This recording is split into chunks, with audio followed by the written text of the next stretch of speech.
한글도 남보다 빨리 깨치고 참 똑똑했는데 갈수록 실력이 뒤처지는 것 같아 걱정이에요. 혹시 초등학교 교과서 본 적 있어요? 어려운 어휘가 너무 많아요. 학교에서는 어휘 개념을 하나하나 설명해줄 시간이 정말 부족하잖아요. 그럼 어떡하죠? 내 아이의 어휘만큼은 내가 책임져야죠. 어휘 공부의 정성. 초등어휘 3천, 초등어휘 5천. 검색창에 초등어휘 3천을 쳐보세요.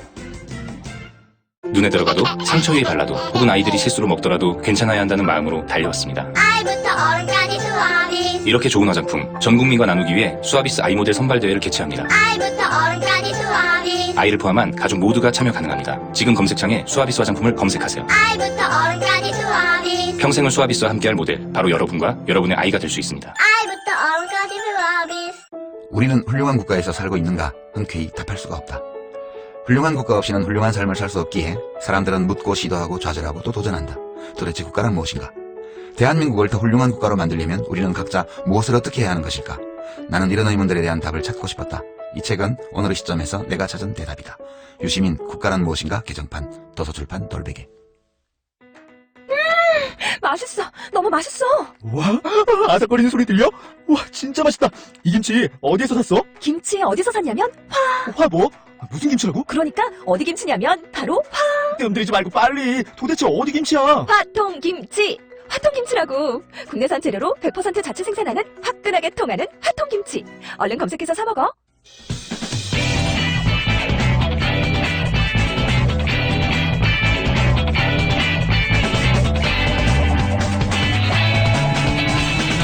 김어준의 뉴스공장.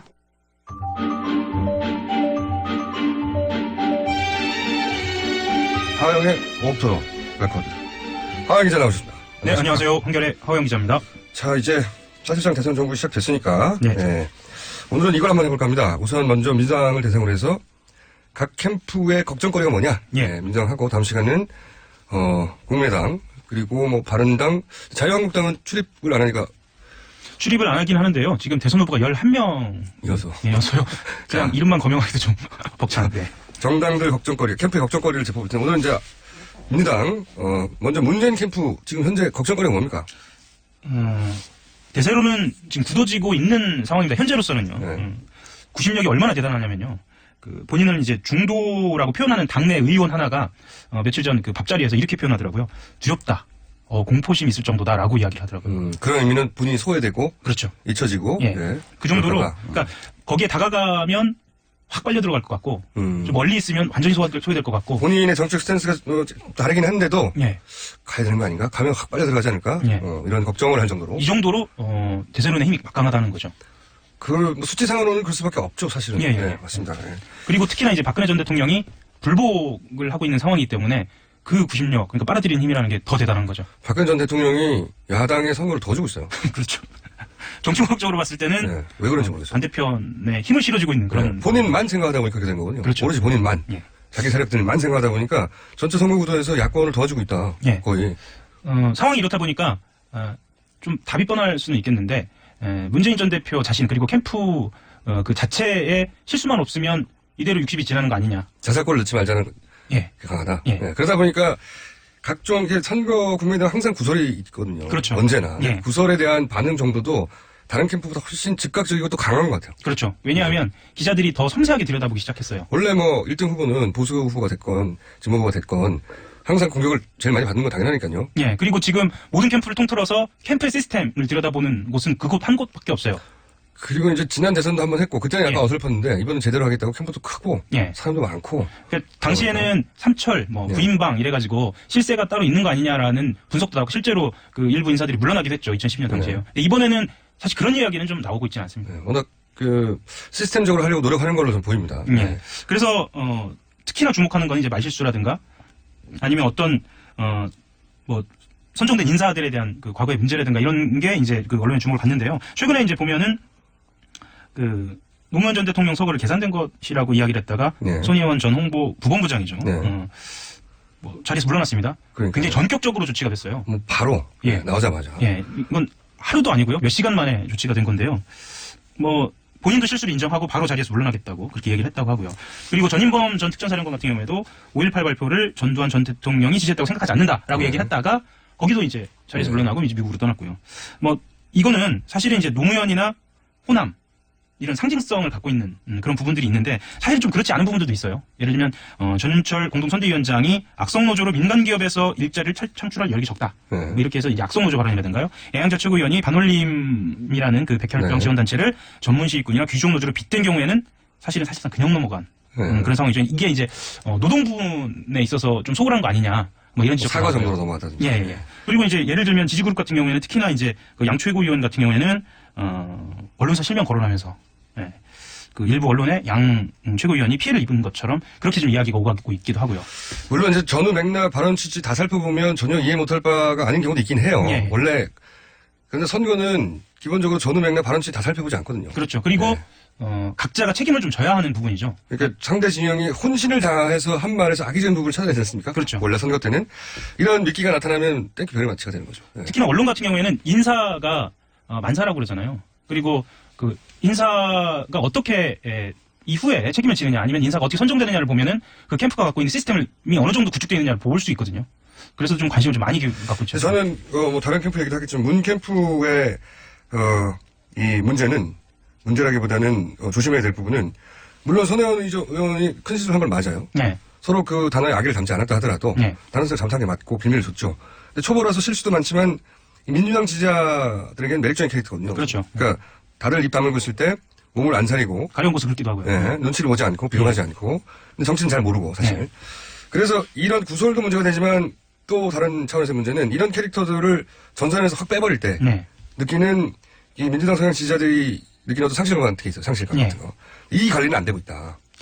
그래서 그 인물을 대체할 만한 인물을 빨리 찾아서 배치하는 네. 뭐 이런 고민도 좀 있는 것 같습니다. 그러니까 이제 너무 과잉 징계도 항상 경계해야 되는 부분이라고 봐요. 왜냐면 네. 싸울 때는 그렇게 창밖에 왔다 갔다 하는 법인데 물론 이번에는 그런 케이스는 아니긴 하지만 과잉 징계도 경계해야 될 부분이다. 상실감을 주고 지지자를 위축시키게 만드는 부분도 있거든요. 네. 여기는 어쨌든 일이다 보니 그런 부분을 굉장히 신경 쓰는 것 같아요. 그리고 살 꼴을 넣지 말자. 그렇죠. 그리고 캠프 같은 경우에는 아까도 잠깐 말씀드렸지만 표를 잃지 않는 부분에 있어서의 전격적인 조치 있잖아요. 네. 예, 그런 부분들이 즉각적으로 이루어지고 있어서 준비가 좀 많이 돼 있다. 대응은 빠릅니다. 예. 네, 대응은 빠른데 오히려 그렇게 기세를 죽이는 거 아닌가 예. 이런 부분이 있고 자, 아이디어 캠프는 어떻습니까? 가장 큰 현재 이 마크맨들이 보는 문제점은 역시 대연정이죠. 대응제는 예, 뭐 지난주에도 말씀을 드렸다가 이번 주까지 또 말씀드리니까 좀 또 그 얘기냐 이렇게 말씀을 근데 계속 질문이 그런 거 그게 계속 나오니까 그죠? 예, 어제 후보 등록을 했습니다. 그러니까 이전에 예비 후보였고 이제 드디어 이제 본선 후보, 네, 당 본선이죠. 당의 본선 후보 등록을 했는데요. 기자회견이 있었어요. 기자회견이 있었고 본인과 대변인 그리고 본인이 다시 나서서 이렇게 기자들하고 질문을 주고받았는데 23개의 질문이 있었습니다. 제가 개수를 세봤어요. 이 중에 17개가 대연정과 관련된 질문이었어요. 아하. 그러니까 조금 더 구체적으로 말씀드리면 박근혜 전 대통령이 불복하고 있는 상황이다. 네. 그런 상황에서 친박계가 중심인 자유한국당과의 연정이 가능하냐 이겁니다. 친박도 연대 대상이냐 이런 얘기죠. 그렇죠. 한마디로. 거기서 이제 자유한국당에 대한 공당하고 연정을 하는 거지 어떻게 개인하고 연정하는 거냐라는 답이 돌아와서 그러면 친박계라고 딱 특정을 지어서 계속 물어봅니다. 네. 기자들은 그렇게 물을 수밖에 없긴 해요. 예. 그런데 계속 원칙적인 답이 오는 거예요. 아하. 예를 들면 모든 정당은 이미 승복했다. 여기서 승복은 이제 헌재의 판결에 승복했다고 생각한다. 다만 어떤 경우라도 다음 대통령은 모두와 함께 대화하고 노력하는 대통령이 되길 국민이 원한다고 생각한다. 이제 본인의 스탠스를 이야기를 하는 거죠. 본인의 기본 철학이죠. 예. 네. 근데 그 중에서 그럼 친박계도 포함되느냐는 콕 집어서 이제 대묻는 질문에 는 모든 정당은 이미 승복했다고 생각한다. 라고 이제 답변이 오고 구체적으로 좀 쉽게 설명을 해달라. 왜냐하면 기자들 같은 경우에는 다음 날 요즘 모바일로 많이 보시잖아요. 네, 제목을 뽑고 싶거든요. 네, 모바일로 보고 가짧게 가고 간명하게 예를 들어서 간결하게 가는 박근혜 전 대통령은 제외라든가 이런 말을 듣고 싶은데 친박계 의원들은 제외. 예, 듣고 예. 싶은데 안희정 도지사가 그 답을 원하는 걸 몰라서가 아니라 그렇죠. 예, 본인이 이때까지 주장했던 일관된 철학과 어떻게 조화롭게 이 말을 할지 아직 준비가 잘 안 된 거죠. 준비가 안 됐다라기보다는 그런 말을 좋아하지는 않는 것 같아요. 결론적으로는 예를 들면 배제한다든가. 예, 예. 그런 말을 좋아하지 않고 또 이렇게 그 쉬운 말 이런 말보다 개념어를 좀 좋아하는 성향이 있는 것 같아요. 이건 좀 고쳐야 할 것 그건 같습니다. 어차피 제가 고쳐한다는 표현은 제가 정정하겠습니다. 제가 네. 뭐 후보한테 고친다는 표현 틀린 것 같고요. 네. 그분이 스타일이 그런데 어떻게 해요? 예, 그분의 스타일이라는 거죠. 그것이 그 시대에 맞으면 그게 먹히는 거고요. 네. 지금 현재 시대에 잘 안 맞으면 계속 이런 질문을 받겠죠. 기자단의 분위기는 이렇습니다. 그러니까 이 후보가 정말로 말이 안 통하고 말이 안 될 것 같다면 질문을 안 하거든요. 그러니까 이게 분기점에 와 있는 거예요. 이 대답이 해결이 되면 뭔가 그 다음 단계로 넘어갈 것 같다는 질문의 어떤 의미가 있기 때문에 기자들은 계속 물어보는 겁니다. 그건 뭐 기자들로서는 묻지 않을 수가 없고 네. 그리고 안희정 도지사는 본인의 철학에 베이스한 네. 어떤 이게 전략이 아니다. 이 네. 시점에. 원래 이런 말을 예전부터 했었어요. 그렇죠. 네. 철학에 베이스한 답변이기 때문에 그 답변을 기존에 유지했던 스탠스와 다르게 할 수가 없는 거죠. 예. 근데 여기서 디테일하게 들어가서 더 그럼 친박계는 어떻게 하냐는 부분에 대해서 답을 해야 되는데. 그래서 해야 결국은 되는데. 또 이렇게 이야기는 했습니다. 이게 마지막 답, 그러니까 질문하고 답이었어요. 17번 중에 마지막. 네, 마지막. 계속 비슷한 질문을 여기저기서 하니까. 예. 공론의 대상이 될 수 없다. 이런 식으로 얘기를 한 거죠. 이게 무슨 말인지 몰라가지고. 그러니까 대연정 대상이 될 수 없다는 거냐라고 얘기하니까 당연하죠. 이렇게 얘기한 거예요. 그러니까 결국에 이렇게 쉽게 얘기할 수 있는데도 그렇군요. 예, 그렇습니다. 예. 기자들이 17번을 걱정거리입니다. 예. 질문해서 예. 근데 캠프 내에서는 이런 화법이나 이런 스탠스가 앞으로 이제 본격적인 그 경선과 대선 국면, 특히 민주당 내 경선 국면에서 민주당 지지자를 설득할 수 있을까 걱정하는 거죠. 일단 그 후보 주변에서는 간명하게 가자라는 건 분명하게 얘기하고 있습니다. 하지만 후보한테 맡기자. 이거 정면 돌파하자. 후보가 예. 후보 스타일이 그런데 그럼 바꿀 수가 없어요. 그렇죠. 네, 예. 철학도 그렇고. 네. 하여튼 그게 캠프의 걱정거리다. 네. 이 질문이 20몇 개 중에 17개니까요. 예. 계속 걱정거리가 되겠네요. 그리고 한 가지만 더 말씀드리면 지금 지지율이 쭉 빠지다가요. 네. 약간 반등하기 시작했거든요. 이게 박근혜 대통령 탄핵의 결정은 안희정 캠프의 호재예요. 그렇죠. 왜냐하면은 네. 보수 지지자들이 마음 줄 곳이 없는데 안희정 도지사가 그 보기에는 가장 유연하고 네. 그리고 보수 진영에도 굉장히 호의적으로 보이고 그래서 이제 표가 이쪽으로 갈 가능성이 높습니다. 보수 지지자 중 일부가. 그렇죠. 예. 예. 근데 그게 경선에서는 도움이 안 된다는 딜레마가 있는 거죠. 네, 그렇습니다. 그런 딜레마가 있는 거고. 예. 그건 이제 걱정이겠죠. 이재명 캠프의 걱정은 뭡니까? 뭐 아이러니한지 잘 모르겠는데 문재인 캠프의 걱정거리가 좀 비슷해요. 그러니까 후보 자신의 네. 걱정거리예요. 왜냐하면 본인이 지금 10% 그러니까 10%대의 지지율을 갖고 있거든요. 그러니까 예. 그것하고 조금 안 될 때도 있고 그걸 넘을 때도 있고요. 예. 근데 이것에 대한 대우를 받고 있지 못해요. 이건 객관적인 상황이에요. 그러니까 10% 후보에 걸맞는 언론의 주목이나 예. 걸맞는 당의 지원이나 당의 지원이나 또는 지지그룹이나 뭐 세력, 예, 세력이나, 소위 말해서 국회의원들 캠프에 어느 그렇죠. 정도 한다든가. 예, 예. 그러니까 본인이 10% 지지를 유지하는 후보에 걸맞는 대우를 못 받는다. 그렇죠. 한마디로 이거 예. 피의식인데 일종의 제가 비의식이라고 얘기해도 되는지 잘 모르겠는데 현실 인식이기도 하고 그게 예. 그 현실이기도 하고 그 예. 현실로부터 피해를 받는다고 생각하니까 피의식이 맞죠. 그렇죠. 그런 의미의 피의식 맞죠. 예. 예. 예. 그게 제 말은 그게 근거 없는 피해의식이라는 게 아니고요. 아니라 예. 예, 피해를 받고 있다고 실제로 느끼고 있는 거고 어느 정도 객관적인 사실과 부합하는 얘기죠. 그러니까 따져보면 이재명 시장 같은 경우에는 흔히 이야기하는 친노나 친문 출신도 아니고요. 네. 그리고 호남에 적을 두고 있지도 않고 네. 김대중 대통령과의 인연도 뭐 그다지 뭐 이런 상황이어서 본인 스스로가 이 당 새가 안에서 없다고 생각해요. 그렇죠. 예. 근데 이게 억울할 부분이기도 하거니와 네. 또 동시에 어떤 부분이냐면 이번 선거는 구도가 만든 선거거든요. 예. 그러니까 민주당 내 후보가 3명이 올라올 수가 3명이 다 대선에 출마할 수가 없으니까 예. 셋 중에 누가 경선을 이기느냐의 구도 속에서 10%가 아니라 수치가 아니라 예. 그렇게 갈 수밖에 없다. 이게 어쩔 수 없는 면이 있어요. 이게 본인이 소위 새가 없으니 나를 무시하는 거 아닌가라는 이런 쪽으로 연결되기 시작하면 그러면 사람들이 그걸 느낍니다. 지지자들이. 그렇죠. 유권자들이. 본능적으로 느끼죠. 예. 뭐 어떻게 느끼냐면 이분이 지금 피해의식 때문에 너무 초조해하는구나 이런 걸 느끼게 되는 거거든요. 그게 훨씬 더 치명적이에요. 이 언론이나 또는 당의 지지를 실제로 제대로 못 받는다 하더라도 그거보다 더 치명적인 건 후보가 그걸 느껴서 그게 행위에 드러난다, 행동에. 근데 이제 캠프 내부에 있는 그 참모진 같은 경우는 수는 적지만 굉장히 영민한 부분이 있습니다. 그래서 이게 이제 맞는 판단인지 아닐지는 이제 지지자들이 판단을 할 문제인데 예를 들면 대화의 스타일이나 그 강연의 스타일이 많이 바뀌었어요. 그래요? 부드럽게? 아니요. 그럼요. 오히려 반대로. 더 강하게? 예. 이거는 이제 판단의 영역으로 좀 남아 있는 것 같습니다. 그러면 안희정 그 도지사와의 차별점을 거기서 찾을 수도 있죠. 예. 그래서 그래서 확실한 2등 전략. 경선 내에서 2등. 예. 지지율은 약간 떨어지더라도 예. 안희정 도지사의 지지율이 어차피 경선 내에서 표로 연결되지 않는다고 생각하고 예. 야권 지지자를 결집시키는 전략으로. 예. 그러니까 문제는 이 구도가 만들어져서 10%임에도 불구하고 민주당 후보가 3명이나 되는데 유력한 후보들이 10%가 예. 넘는 후보들이 3명 다하게 골고루 갈 수가 없으니까. 예. 그렇죠? 그래서 한 가지만 좀더 그래서 만들어진 약간의 무시라고 느끼는 예. 덜 관심인데 이걸 피해의식으로 연결하면 그리고 그걸 후보의 개인기로 극복할 수 없거든요. 예, 맞습니다. 초조해하지 말았으면 좋겠어요. 제가 볼 때는. 그래서 저는 한 가지만 더 말씀을 드리고 싶은 게 지금 아까 뭐 말씀드린 그 대세론이 영향이 있는 건 사실인데 조금 더 들여다보면 굉장히 지금 재밌는 구도에 와 있습니다. 어떤 구도가 있어요? 이게 예를 들면 이렇게 좀 디테일하게 보면 네. 안 지사가 이 본인이 갖고 있는 딜레마를 극복을 한다든지 아니면 이재명 시장이 어느 정도 호남에서 2위의 어떤 유의미한 결과를 내느냐에 따라서도 판이 좀 흔들릴 여지는 충분히 있습니다. 그래서 좀 흥미롭게 좀 지켜봐야지 않을까. 2차 경선이 1차에서 끝나지 않고 민주당 경선 예. 2차까지 갈 수도 있다. 예. 그게 민주당한테는 나쁜 일도 아니죠. 그렇죠. 지금 예. 같은 구도에서는. 네. 근데 어쨌든 각 캠프는 각각의 고민을 안고 있고요. 예. 그 고민이 적진 않다. 네, 그렇죠. 다들 예. 지지율은. 어쨌든 민주당 캠프의 걱정만 다룰 일은 아니고 예. 네. 국민의당도 걱정거리가 요즘 많아요 보니까. 거의 심각하죠. 거기도 잠깐 잊고 있는 사이에 사람들이 이제 탄핵에 집중하는 사이에 거기도 좀 난리가 난 측면이 있고요. 특히 제3지대와의 관계도 굉장히 흥미롭습니다.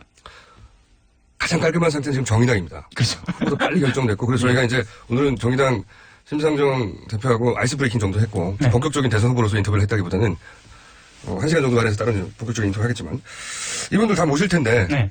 캠프 내 걱정거리가 재밌네요. 네. 오늘은 좀 도움이 된 것 같습니다. 본인이요? 본인이 방송에 도움이 됐다는 예. 말을 본인이 평가하는 거예요? 네. 예. 어림없고 이 정도는. 자, 여기까지 하겠습니다. 한겨레신문의 하영 기자였습니다. 네, 감사합니다. 똥은 싸고 다니냐?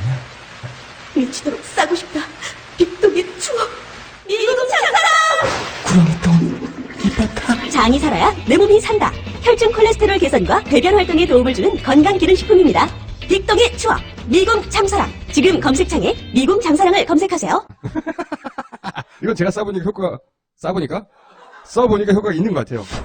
미 항공우주국 나사에서 우주인들의 비상식량으로 쓴다는 남미 최고의 완전식품 마카 플러스 한국에서 가장 비싸고 귀한 식품이라는 산삼 플러스 거기에 한국인이 좋아하는 녹용까지 일단 이 세 가지를 모두 넣은 제품이 나온 거니까 마카 산삼 녹용 대박, 좋은 건 다 있네. 031-323-2559 영한네이처 yhnaturi.com.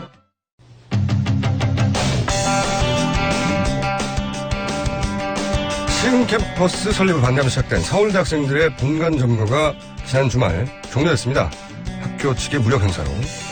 왜 이런 일이 벌어지고 있을까요? 서울대 본부 점거본부. 네, 그렇군요. 서울대 본부를 점거하는 본부. 네, 이시연 정책팀장 연결되어 있습니다. 안녕하십니까? 네, 안녕하세요. 네.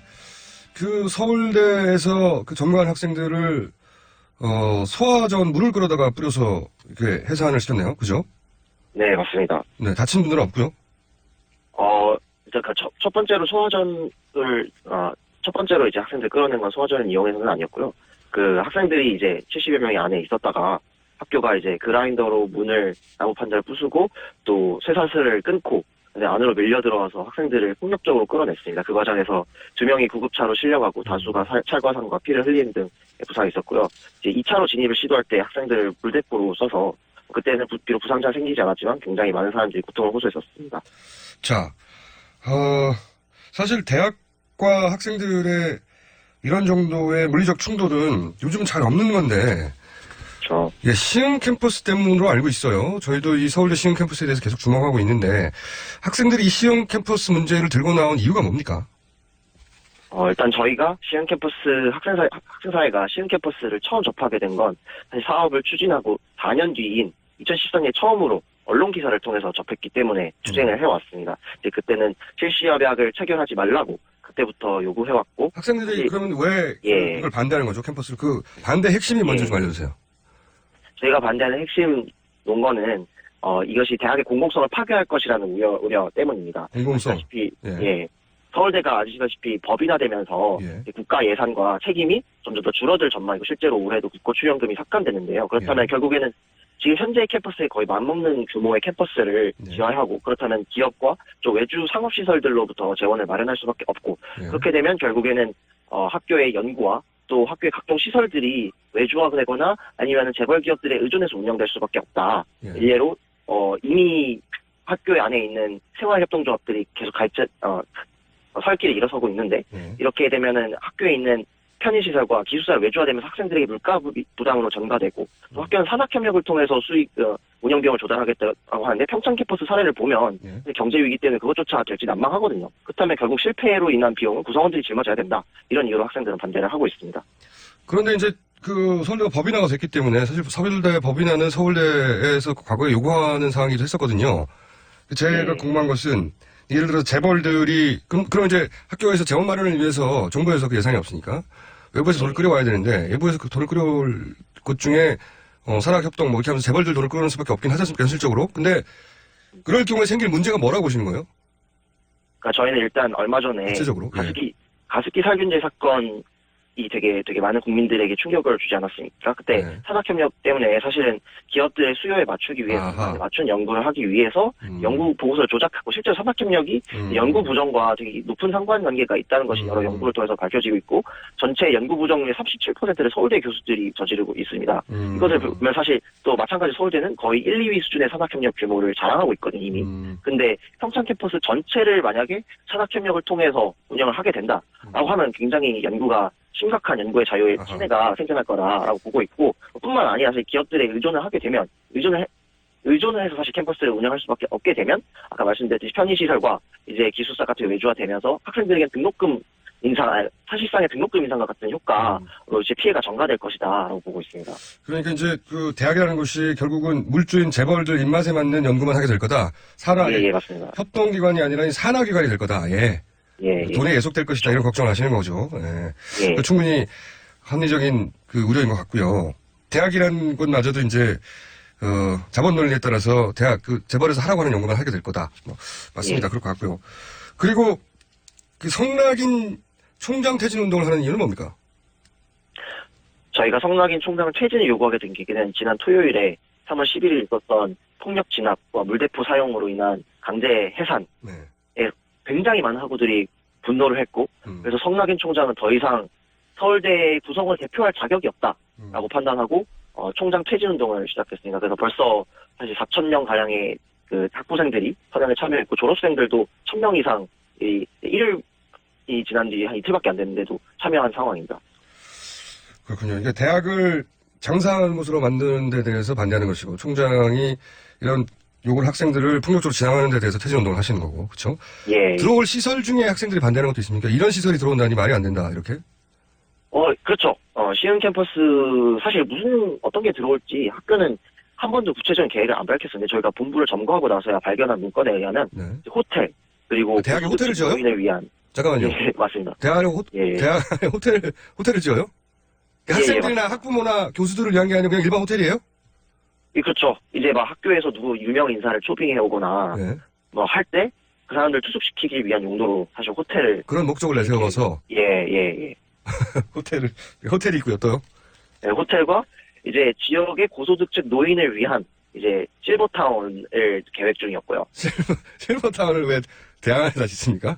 예, 사실 그래서 학교가 이제 학생들을 위해서 사실 공간이 필요하다라고 이야기하는 정부는 사실 되게 말이 안 되고요. 실상을 보면은 이 엄청난 운영 비용을 어떻게 조달할까 골머리를 싸맨 끝에 결국에는 돈벌이가 되는, 사실 대학이 할 짓이 아닌 사업들을 기획하고 있었던 거죠. 실버타운을 서울대 캠퍼스 안에 짓고 호텔을 짓는다고요? 예, 맞습니다. 숙박업인데요. 이거 기획부동산인데요, 보니까. 아하. 그렇죠. 그러니까 지금 그 학생들의 학업과는 전혀 무관한 시설물들이 들어오고, 또 그 재원은 예.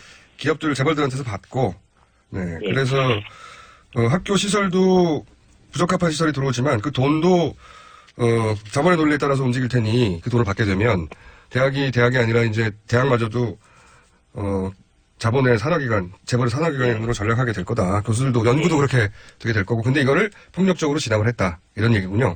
그렇습니다. 사실 이번에 행정관 소위 이사 명분이 예.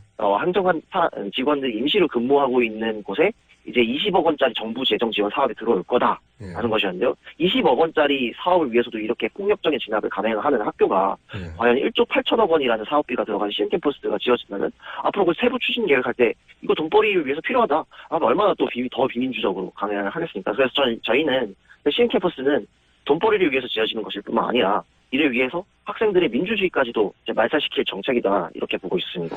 알겠습니다. 오늘 여기까지 듣고요. 이 사태가 어떻게 전개될지 모르겠는데 전개되는 과정 지켜보면 저희 계속 연결해 보겠습니다. 관심을 끊지 않고. 오늘 말씀 감사합니다. 예, 감사합니다. 네. 지금까지 서울대 본부 점거본부, 네, 서울대 본부를 점거한 본부입니다. 이시연 정책 팀장이었고요. 그리고 서울대 측에 저희가 반론 그건 언제나 보장되어 있으니 학교 측 입장도 저희가 연결해서 들어보려고 할 텐데 인터뷰를 안 해주시면 할 수 없지만 반론권은 언제나 열려 있습니다.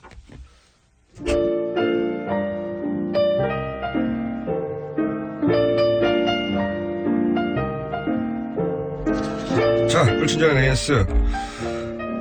아침 알람을 뉴스 공격으로 맞춘 애청자인데 초등학생의 아들이 김호준 씨 목소리를 듣고 얼굴이 궁금해하기에 심상정 대표와 함께 찍은 사진을 보여줬더니 애가 깜짝 놀랍니다.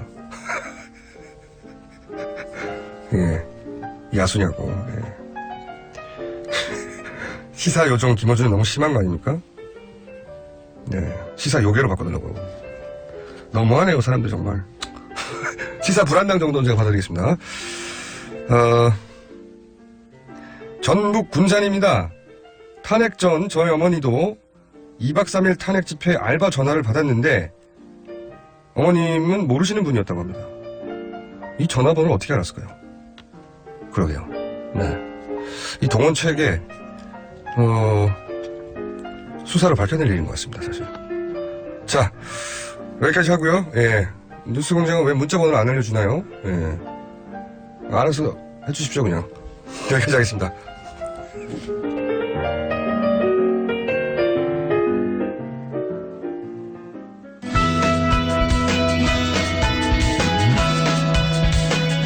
애초에 그럴 계획이 아니었는데 슬그머니 고정이 점점 되어가는 분입니다. 네.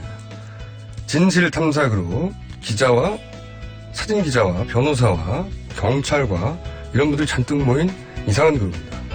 셜록의 이명선 기자님 나오셨어요. 안녕하세요. 네, 안녕하세요. 네. 이게 이제 스리슬쩍 고정이라고. 네.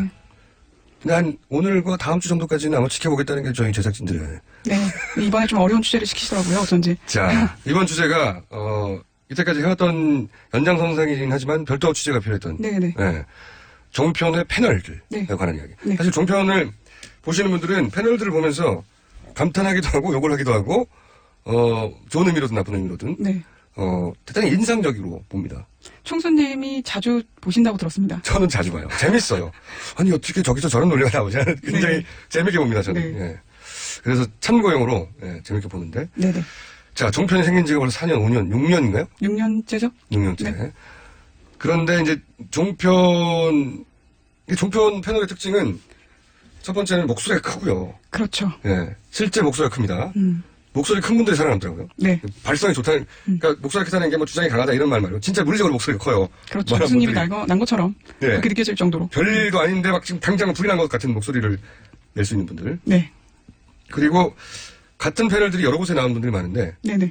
똑같은 얘기를 살짝 틀어서 바로 다른 이야기처럼 들리는 능력들도 있어요. 네. 듣고 보면 똑같은 얘기인데. 네. 또 어떤 능력이냐면 바로 이틀 전까지는 그 똑같은 사안을 공격하다가 이틀 후에 갑자기 그 사안을 칭찬하는, 근데 그 사이에 설명이 없어요. 혹은 칭찬하다가 갑자기 다시 비판으로 돌아서는데 그 사이에 왜 그런지 설명이 없는 경우가, 그런 놀라운 능력들이 좀 있습니다. 네, 이분들이 정말 바쁘십니다. 저도 그 전 회사 다녔을 때 그 카페에서 주로 목격을 했었거든요. 카페? 네, 그 종편들이 관광을 모여 중심으로 있잖아요. 모여 있기 때문에 네. 네, 거기서 그 대본을 좀 보신다거나 아니면 준비를 좀 카페에서 많이 하시는 기자님 편이죠. 목소리 너무 작게 나온대요. 네네. 허리를 쭉 펴고. 예. 네. 왜냐면 지금 저희 이게 녹화가 되고 있거든요. 일부. 네네네. 네.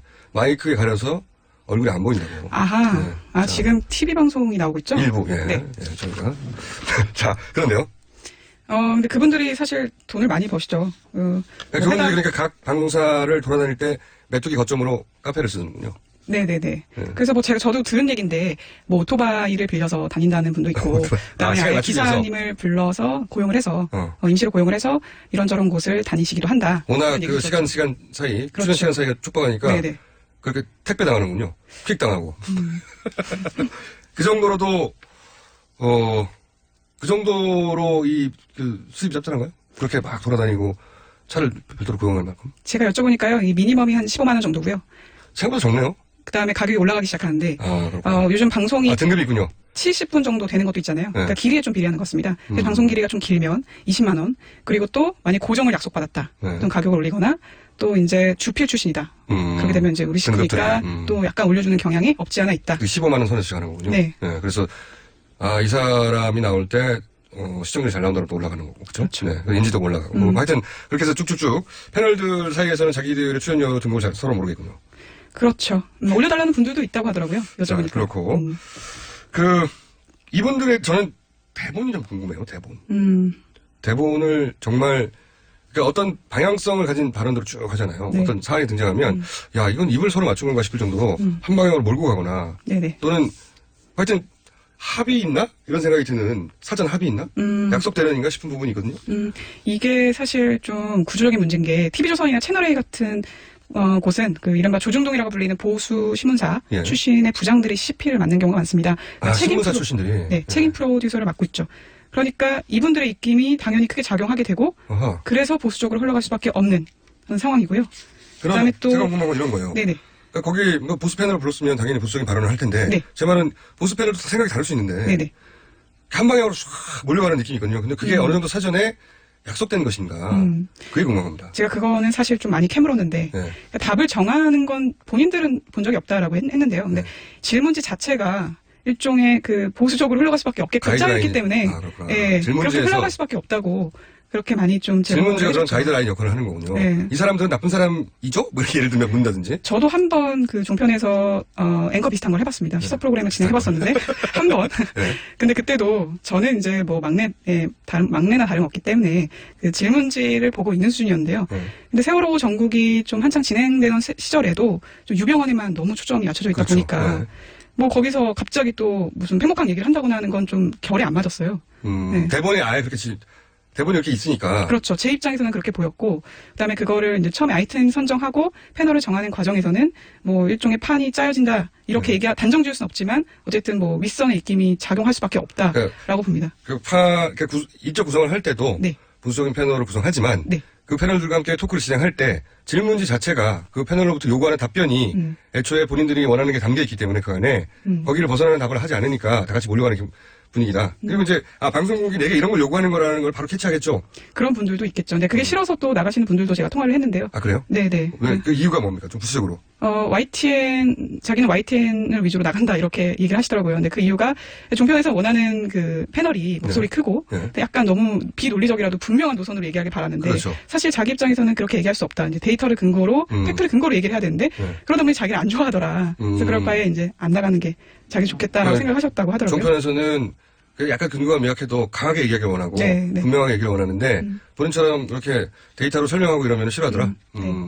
그리고 패널 선정에 있어서도 제가 전화해본 뭐 PD나 작가 같은 분들은 그 최소한 기계적인 균형을 맞추기 위해서 진보 패널을 좀 찾으려고 하셨다고 해요. 근데 이제 밑선에서 어느 정도 선호하는 패널이 있고 아닌 패널이 있다 보니까 또 그 선호하는 패널들을 부르다 보니 이미 이제 테이블에 앉아야 꽉 찬 거죠. 이 패널을 예를 들어 CP나 그 윗선에서 좋아한다. 저 사람 나오는 걸. 근데 그런 사람만 안 치고 보니 더 이상 자리가 없어서. 그렇죠. 그런 경우도 있고. 그 TV조선 같은 경우에는 뭐 이렇게 표현했는데요. 사공이 많아서. 그 윗분들의 말들을 한 번씩 듣다 보면 자기의 자율권이 많이 없었다. 뭐 이렇게까지 얘기했습니다. 그리고 제가 또 이 종편 방송의 특징이라고 생각하는 건 뭐냐면 근거를 제시하지 않아요. 많은 경우에. 예를 들어서 이제 제가 컷 하나 들어보겠습니다. 10일 토요일에 3차 촛불 집회에서 보면 대부분 자발적으로 참여했던 사람들에는 죄송합니다 보수가 더 많습니다. 근거가 있나요? 있죠. 네, 보수 세력이 더 많이 참가했다는? 있어요? 어떤 겁니까? 제 눈입니다. 저 그날 여러 차례 걸쳐서 가서 다녀보면 알아요. 알겠습니다. 이거는 황태순 평론가님 개인 의견이라는 점을 일단 밝혀주세요. 황태순 정치평론가의 물론 항상 그렇다는 건 아니에요. 그렇죠. 문제의 발언들이 있다는 건데요. 지금 들으신 내용은 그 작년 11월 15일 MBN 뉴스특보에서 나온 황태순 정치평론가의 발언이었고 근데 소위 태극기 집회라고 부르기 시작한 저는 친박 집회라고 부르는데 친박 집회가 시작될 즈음이었는데 맞아요. 그 초반부터 이미 친박 집회 시대가 훨씬 더 많다는 주장을 이분이 하기 시작하셨어요. 근데 너무 이제 너무 말이 안 되니까 근거가 뭐냐 했더니 내가 보니까 그러니까 제작진도 문제가 될 만한 걸 알았는지 이 발언이 나가고 나서 영상 밑에 출연자의 주관적인 의견이며 본 내용은 MBN과 관련이 없습니다. 고소고발을 할까 봐 이렇게 자막을 내보내긴 했는데 뭐 이미 방송은 나갔죠. 이런 식의 주장들이 꽤 많이 나오는 편이에요. 보통 일반 방송에서는 내가 눈으로 보니까라는 근거를 대면서 이런 주장을 하기 굉장히 어렵거든요. 말도 안 되는 소리를 하지 말라고 나오지 못합니다. 퇴출당하죠. 퇴출당하는데 종편이 이런 거 좋아하는 편이죠. 그죠? 그리고 저는 또 한 가지 이제 느낀 문제는 뭐냐면, 예를 들어서 어디 연구소, 뭐 어디 센터, 들어보면 이분은 객관적으로 뭔가를 연구하는 분이구나, 학자구나, 혹은 뭐 중립적이구나, 라고 느껴질 만한 타이틀명이 많아요. 나온 분들이. 근데 그 전직을 보면 새누리당 뭐뭐뭐였다든가. 네, 맞습니다. 그런 분들이 엄청 많이 나옵니다. 특정 정당하고 관계 있는 분들이 사실상 많죠. 근데 그게 객관적인 사실인 양 가장해서 나오기 때문에 문제가 되는 거고. 좀 그냥 뭐 새누리당 출신이라고 하면 될 텐데. 그거는 빼고 어디 연구소장 이런 식으로 나오니까요, 보통은. 그렇죠. 그런 것도 많죠. 네, 많습니다. 또 무슨 문제가 있습니까? 저 시간이 다 됐는데. 아이템 선정에 있어서 좀 재밌는 얘기를 들었었는데, 탄 종평사에서는 작가에게 윗선에서 작가에게 이런 말을 했답니다. 대통령의 인천시장실 변기 교체 일환은 하지 마라. 뭐 청와대 주사 아줌마 얘기는 다루지 마라. 뭐 아주 강력하게 얘기한 건 아니지만 아이템 제한을 하는군요. 그렇죠. 그러다 보니까 이 얘기를 사실상 제대로 다루질 못했다고 하더라고요. 이 작가는. 그리고 또 비박 인사들을 위주로 불렀던 프로그램이 있었는데 거기서도 아니 좀 공평하게 다뤄라. 그러면서 이제 좀 여기서 공표하다는 건 푸시를 했다는 거죠. 친박 의원들이 나와야 된다는 네, 얘기죠. 네. 친박의 의견을 좀 많이 비중을 늘려라. 많이 늘려라. 이런 얘기를 했다고 하더라고요. 그러니까 그런 구체적인 지시도 있고 혹은 그것이 이제 대본으로 담겨서 가이드라인을 제시해서 그리고 그걸 잘 수행하지 않으면 사실 밥벌이가 떨어지는 수도 있으니 네. 그렇게 해서 패널들이 한 방향으로 가고 그래서 지금 우리가 알고 있는 종편의 분위기나 발언들이 만들어지는 것이다. 네. 기본적인 구조는 그런 거네요. 여기까지 하고 좀 더 해보죠. 네네. 네, 이 문제는 오늘은 아니고 앞으로 종편 문제를 어떻게 그러면 이걸 해결할 것인지 좀 더 다뤄보겠습니다. KBS, MBC 문제도 좀 다뤄볼 것 같고 많은 제보 부탁드립니다. 자, MBC 문제 다음 주에 한번 해볼까 합니다. 지금까지 진실탐사그룹 셜록의 이명선 기자였습니다. 감사합니다. 감사합니다. 저는 김원준이었습니다. 내일 뵙겠습니다. 안녕!